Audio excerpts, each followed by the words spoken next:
Daan-daang mga livestock farmers sa lungsod ng Puerto Princesa ang apektado ng nagdaang bagyong Tino.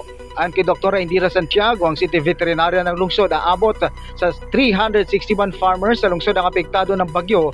Kabilang dyan ang mga magsasaka sa Langogan na 65, isa sa Binduyan, 18 sa Concepcion, 12 sa Tanabag, 14 sa San Rafael, 10 sa Babuyan, 188 sa Lukbuan, 22 sa Mauyon, 6 sa Moriogon, 1 sa Manalo, 3 sa Salvacion at 21 sa Kabayugan.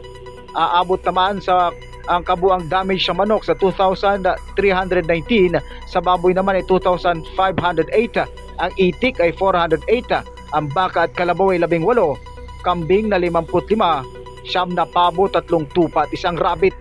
Samantala, pagdating naman sa epekto sa supply sa lungsod, sinabi naman ni Santiago na may mga mapagkukunan pa naman umano ng karne sa southern part ng lungsod at iba pang mga munisipyo para sa pangangailangan ng Puerto Princesa. Ako, si Wilmar Abreu ng GMA Super Radio Palawan, dapat totoo.